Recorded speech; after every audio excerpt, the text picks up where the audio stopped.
को नमन करते हुए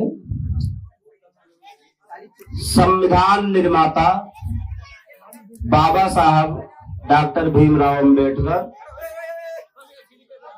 नारी मुक्ति के दाता, शोषितों के मसीहा, हम पिछड़े दलितों के मसीहा और भगवान बुद्ध को नमन करते हुए बाबा साहब की 135वीं जयंती मनाने का समारोह हमारे लखैया कला के बड़े भाई राम सागर जी के द्वारा किया जा रहा है।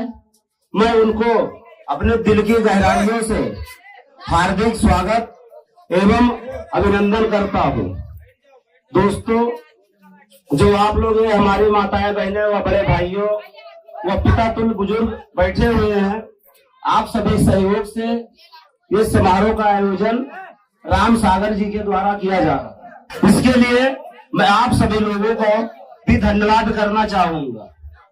जो ये हम लोग बाबा साहब की जयंती मनाते हैं, ये गुब्बारा फोड़ना, तोड़ना, फाड़ना, इसका मतलब ये नहीं है। जयंती मनाने का उद्देश्य शायद हो सकता है आप लोगों को ना पता हो। ये जो गुब्बारा फोड़ रहे हैं, ये जब बच्चों का घर पे बर्थडे करते हैं तब फोड़ते हैं। अच्छा, ये बताइए इसमें से कितने लोगों को पता होगा कि बाबा साहब का जन्म कब और कहाँ पे हुआ? हो सकता है कि बहुत से कम लोगों को ही पता होगा। तो हमको जानना है कि बाबा साहब ने अपने जीवन में कितना संघर्ष किया है और संघर्ष करके स्कूल के बाहर बैठने वाला बालक पढ़ करके क्या किया है, इसको जानने के लिए ये जयंती का आयोजन किया जा रहा है। इसमें गुब्बारा फोड़ना, नाचना, कूदना, उड़दंग मचाना ये जयंती का कार्यक्रम नहीं है। ठीक, बाबा साहब का जन्म 14 अप्रैल सन 1891 ईस्वी में मध्य प्रदेश के एक साधारण से परिवार में हुआ था। महार जाति वहां होती है कोई, उन परिवार में जन्म हुआ था। आप लोगों को जानना है कि इन्होंने क्या किया है। एक बाहर बैठने वाला बालक 32 डिग्री का लेकर के आज तक दुनिया में कोई वीर पैदा न हुआ जिसने 32 डिग्री हासिल की पढ़ाई करके। तो ये हमें जानना है कि हमको इनके विचार से प्रभावित होना है। उन्होंने 3 मूल मंत्र दिया था बाबा साहब ने, उसे हमें धारण करना है। उनका जयंती मनाने का और कोई मकसद नहीं है। जन्मदिन मनाना है तो आप अपने बच्चों का मनाइए, केक काटिए, धूमधाम मचाइए, लेकिन बाबा साहब के जयंती मनाने का उद्देश्य है, उन्होंने 22 प्रतिज्ञाएं ली थी। नशा, शराब, दारू, गुटखा, मांस, मछली।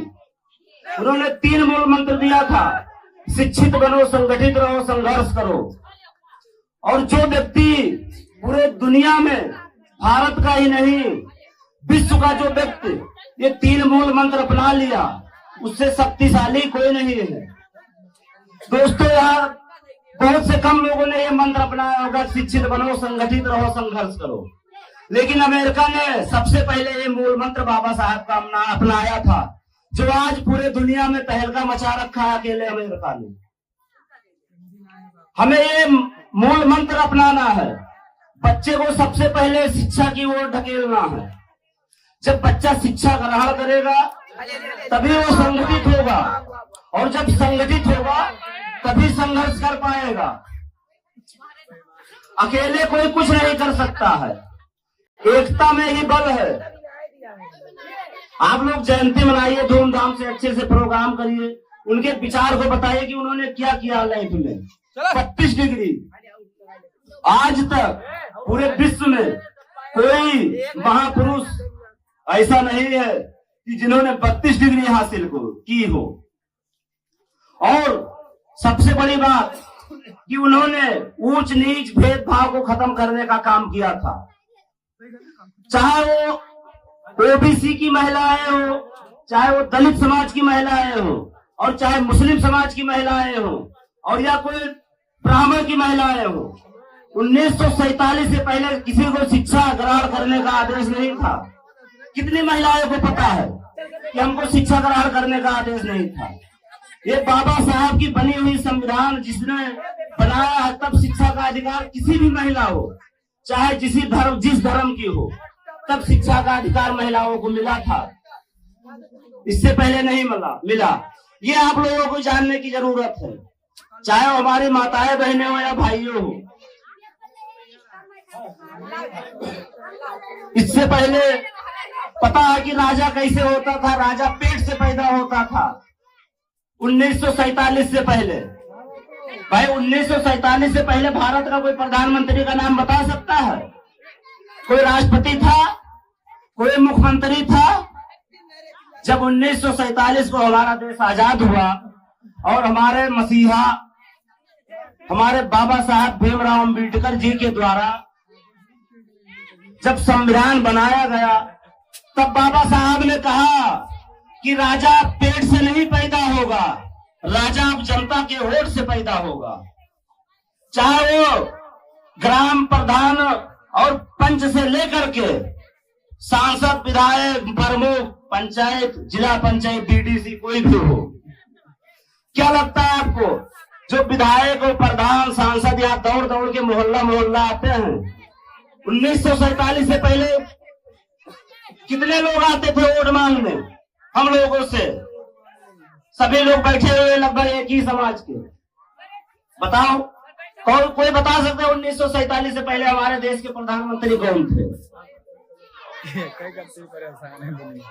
तो अगर बाबा साहब ना होते तो क्या मैं प्रधान बन सकता?